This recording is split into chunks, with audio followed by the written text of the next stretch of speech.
We'll be doing the Easter eggs in particular for Season 6, Episode 8 of Marvel's Agents of S.H.I.E.L.D. Super War. Spoiler, not caught up. So the episode title is called Collision Course Part 1, which I'll be focusing on the Earth storyline first, because the majority of the episode was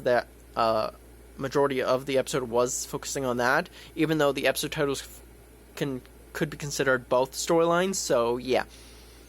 But right off the bat, we have Sarge and the team discussing their plans of attack on who's coming to destroy the world, and Daisy has this line saying, "The end of the world, been there, done that," which is referring to most likely last season, but it could be all of the seasons. So, because all of the seasons could have ended in an extinction level event. So yeah,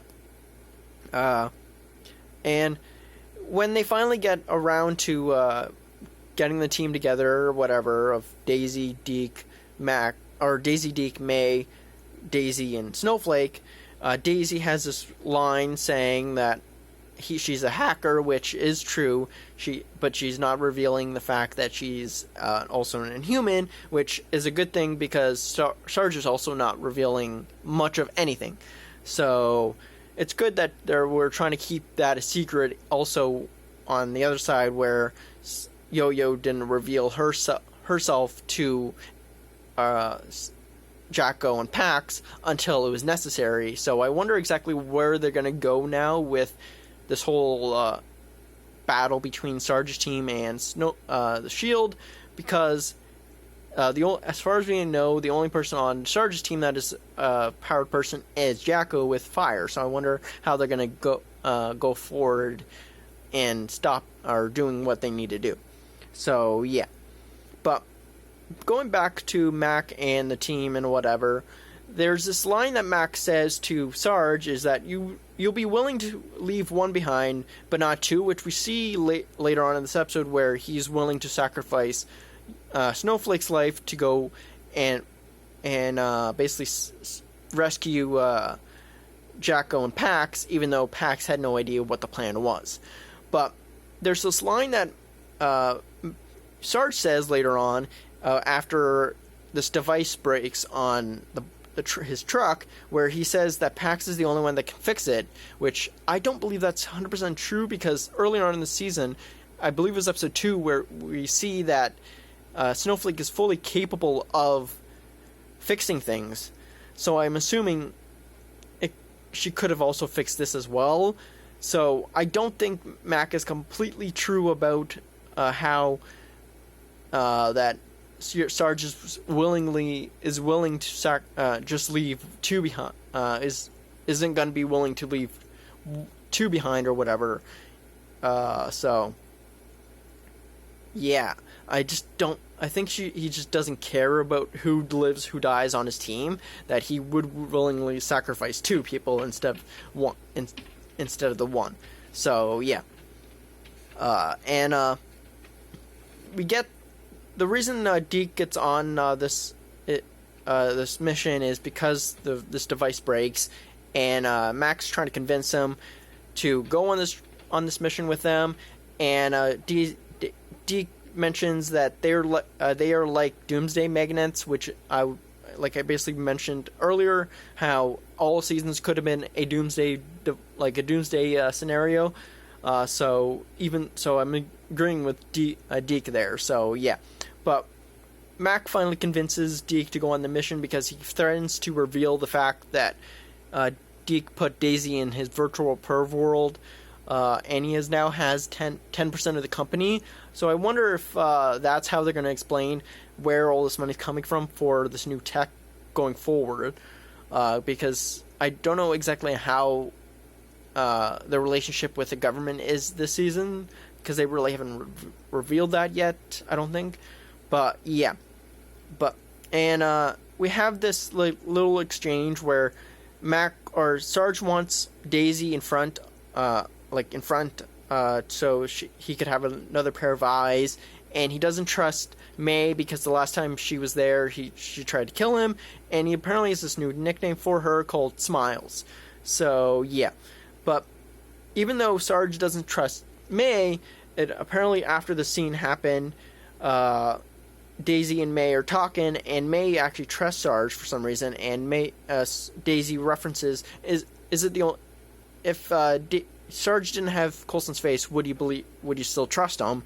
But there's this person on Twitter, I believe it was, that mentioned that this could be a parallel between May and Coulson in the framework, because in the framework, May was a Hydra agent, and Coulson and May had no idea who each other were, but Coulson has some sort of feelings and memories of his real life, and he still believed in May there. So yeah, it could be a possibility that is a parallel. So going on to Zephyr 1, Benson apparently in his discovery, his mission, he finds this stuff about Izel and the monoliths or whatever, and apparently she escaped from this realm of fear and darkness, which is probably the same dimension that the monoliths broke a rift into last season, because we're dealing with the monoliths this season. It's most likely somehow connected to whatever that fear dimension last season was. So yeah, but we have this new name called the Dialis, I want to say it was, and I'm just mentioning here because they did a similar thing in season 2 with the whole obelisks, and they were revealed to be called the Diviner. So yeah, but this new I guess ship. People are not happy with it. Some people are. I'm not getting into it. I don't care about ships, but they reference Sequoia, how he's Deke's apparently heartbroken, and basically Snowflake is a rebound. I guess that's basically all she is a rebound.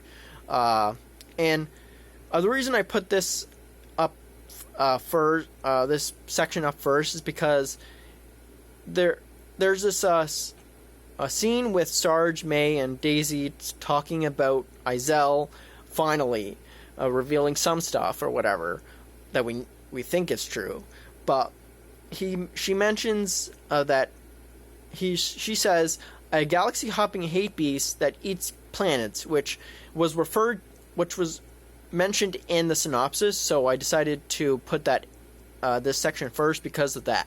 That's mainly one of the reasons why, other than it being a main focus of this episode. So yeah, and going on to the whole space stuff, there weren't a bunch of Easter eggs or references there, but we had basically Fitz jealous of the other Fitz, basically talking about how the fear dimension gave a good place for them to have a wedding, and how Fitz sacrificed himself for the loved ones he cares about or whatever. But then there was another reference to Simmons' storyline this season where she was on drugs and on Kitson, and she saw a monkey Fitz that was in a monkey suit, and Fitz's reaction there was very confusing. He did not see that coming. So yeah, and we get more information on Izel's part, which apparently the monoliths were stolen, and by someone who had no interest in controlling or connecting the universe together, which we don't know if that's true or not or whatever, but she's revealing stuff about Sarge or whatever, because she mentions that at the same time he murdered her crew, which was revealed in this Earth storyline that Sarge actually did murder her crew on Chronica 2.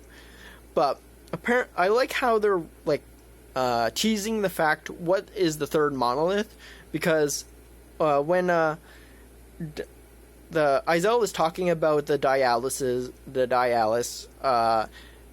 Fitz cuts her off right before she was about to reveal the third monolith, because she says they move beings through space and time and blank. So I really kind of like how she mentions that. And so there was one other reference in this episode, and that was Planet Lightner, which I referenced earlier on this season, where Toad and Boyle, the new crew members of Izel's crew, who gets a strike put into them, but apparently one of Enoch's friend Isaiah is on Planet Lightner, so it's coming kind of full circle in a way. Like, no reference is just a single reference. So yeah, but speaking of the Chronicons or whatever, there was this new Chronicon we also meet called Balgad, and he's apparently has this, or is working with the bounty hunter Chronicons or whatever, and they have this new plan where they're going to go into Fitz's brains, or Fitzsimmons' brains, and I'm not 100% sure where it's going to go, but I'm assuming it's similar to how they dealt with the framework, where they mapped their brains, and they could actually see all the memories or whatever, like what Radcliffe did with the Koenig brother. So yeah, I'm not 100% sure what it's gonna reveal and how it's gonna be helpful, but I'm interested. And since they've been dealing with a lot of Chronicons this season, there was like I mentioned, I believe at one point, is that these Chronicons have biblical names, or like ties to the Bible or whatever, and there's this really interesting connection. There could possibly be connection. Is there's this person named Azrael, which could be the replacement as Izel, who is a fallen angel, and that's what they were dealing with this episode. Where is it a demon, a fallen angel, or whatever? So it's a possibility that Izel is the replacement of Israel. And the reason I'm bringing this up is because